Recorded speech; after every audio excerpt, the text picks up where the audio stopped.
Yaktuna lahanutukai ne pilot am kolkatsin. And today I'm gonna have a fucking rant against Deadliest Warrior. There are several reasons why I hate this episode. One is the people they hired. Two, the inaccuracy of the fucking episode. And three, the weapons being used. Aztec descendant and weapons master, David Rivera. Demonstrate the lethal fighting techniques of his pre-Columbian ancestors. First of all, David Rivera is not a weapons master of any kind. In fact, he's not even a martial artist at all.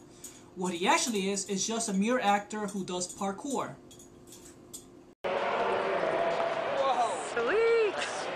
I love it. What's your name? I'm David Rivera. What, do you have a website?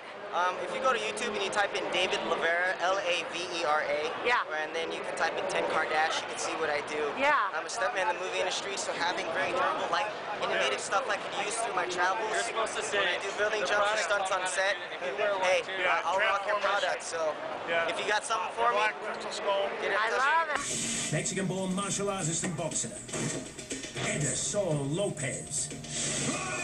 Schooled in Aztec combat tactics and culture.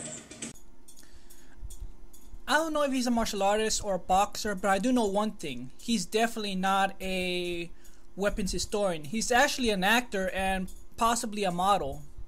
Capaz de la casa, no mames, cabrón. No me salgas con esa chingadera. Kill him, please. Drop your weapon, Agent Benito. Do you understand this, right? I didn't kill you. It's a setup. You're mine now. Now, they did tell the truth on one thing though. Like most Mexicans, these two guys are of Aztec ancestry. The Aztec Empire dominated what is now Mexico and most of Central America. Actually, the Aztecs only dominated part of Central America. The Pipil have long separated from the Aztecs by the time the Spanish came over. So, no, they didn't control most of Central America. The backbone of the mighty Aztec army was the Jaguar warrior. To intimidate the enemy, these brutal troops covered their bodies in the skins of jaguars and moved just as swiftly. The swift death. The actual Aztec warriors look nothing like the ones you see in freaking Deadliest Warrior. The picture I'm showing to you right now is how an Aztec warrior actually looked like. As you can see, they look nothing like the Aztec Jaguars from Deadliest Warrior.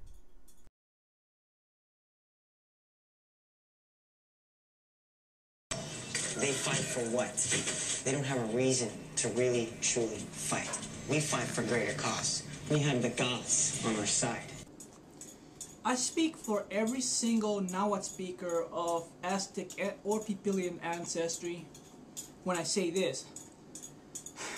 The word God does not exist in any Aztec language. Whether it's Pipil, Guerrera, Clásico, etc. The word God does not exist in any Aztec dialect. I'll explain the definition of the word teotl in my next video. For now, just take my word for it. The word God does not exist in any Aztec dialect, and chances are that the Aztecs probably did not believe in any type of God at all. But I'll explain that. The Temetlatl sling, a garbing fiber strap that hurls specially crafted killer stones. This here is the Temetlatl. Basically what we do is we take these football-shaped rocks. We can hurl this up to 660 feet. This Temetlatl is made of an agave plant, which we use to make most of our clothes and our alcohol. This looks like it's been formed or handmade. Yes, we do have a stone carver that forms them all the same way. That way they're the same texture and same weight. That way when we go into battle, we won't have to worry about compensating. Actually, the Aztecs use clay balls, and the reason why they use clay balls instead of rocks is because not only are they more effective, but they're also a lot more accurate than a piece of rock. But even at longer range, gunfire would not have been enough to tip the balance in favor of the Spaniards, because the Indians had a deadly countermeasure: the sling. Clearly lethal if you're unarmored. Yeah, in the face, break the cheekbone, put him out of commission. And in a battle, there would have been thousands of these. So I think, all in all, excellent weapon. The Aztecs used uniformly rounded clay balls and stones as projectiles for the sling. These traveled at more than 240 kilometers per hour. Their consistent size and weight made them accurate and deadly. Take a look at this. It's a very simple technology. A string sling made out of maguey fibers, several simple knots is the only construction. This replica was made in about 30 minutes, start to finish. And anyone could make this. It was a simple knot, simple technology, but you see how terribly lethal it was.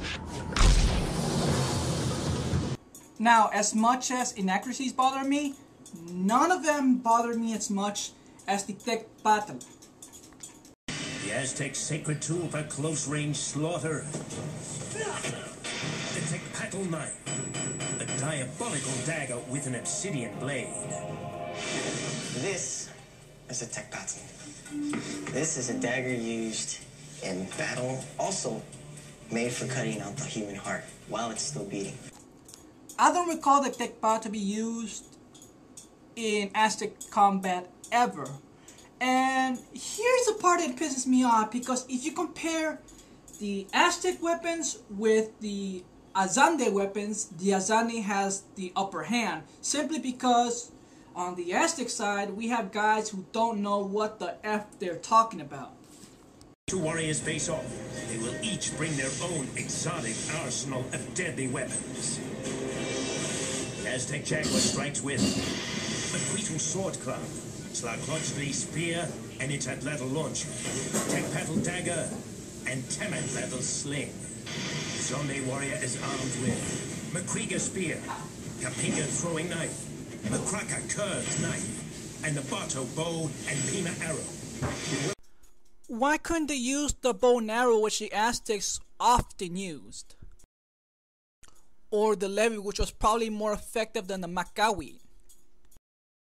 There's a vast variety of Aztec weapons that the show could have used, instead of the shitty knife that was only used for sacrifice, and I don't recall that knife being used ever in any fight. Inine pilot amokwakatsin niawatel. In English, this means, this is the ugly prince. See you. Bye.